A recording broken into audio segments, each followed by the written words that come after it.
This is a message to the activists and protesters at the No King's Day rallies.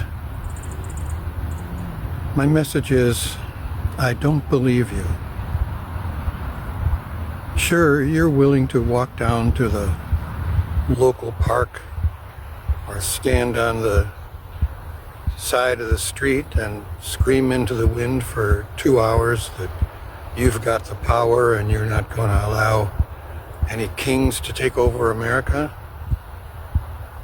But I don't believe you, and neither does the administration, because you've already refused to use your power and you've already allowed a king to take over America. The people investigated the events of January 6th through the January 6th Commission.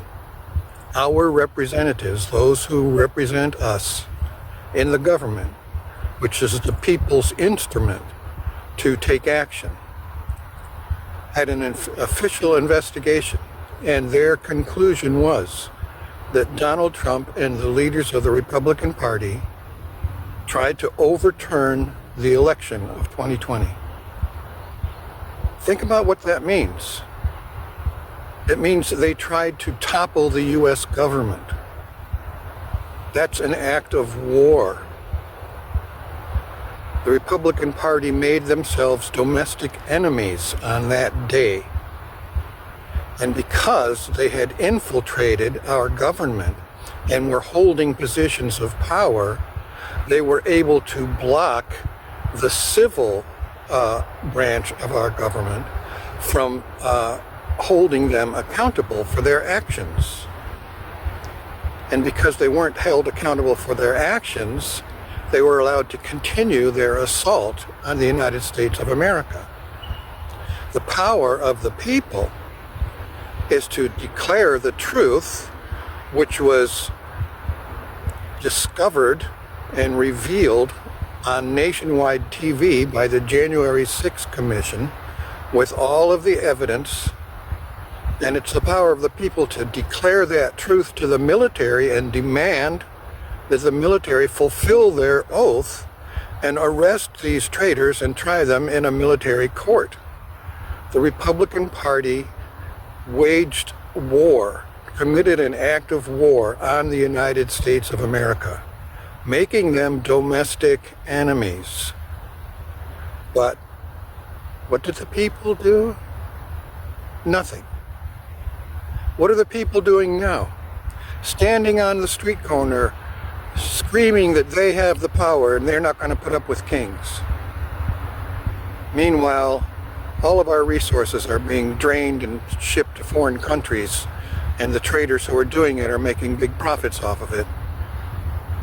And the taxpayer money of the United States is being used to bolster dictatorships in other countries and commit unspeakable war crimes.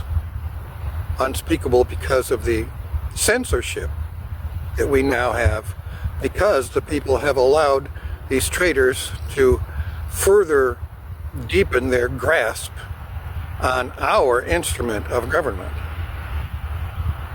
So don't fool yourselves that, you're doing something that's going to have some kind of a consequence unless you actually take up the power you claim to have and use it to remove the king you've already allowed to get into the White House.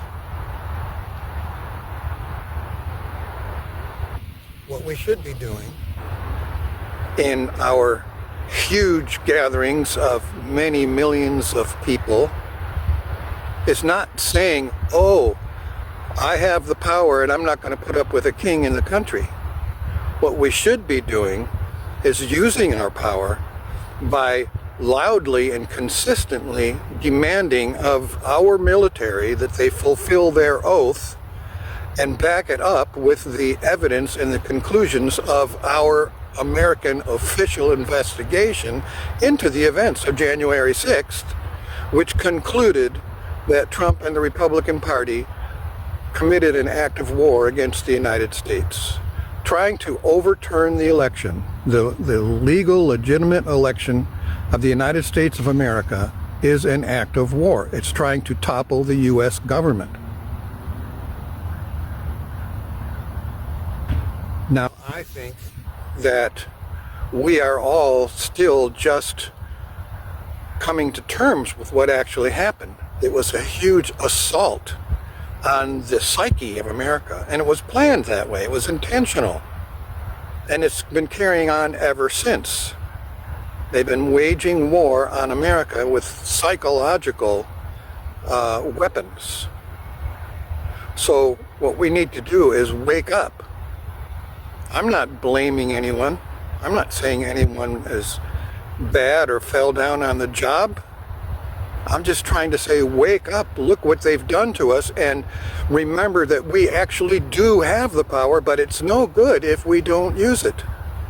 So don't say no King's Day. Say, military, arrest the traitors. Here's the proof.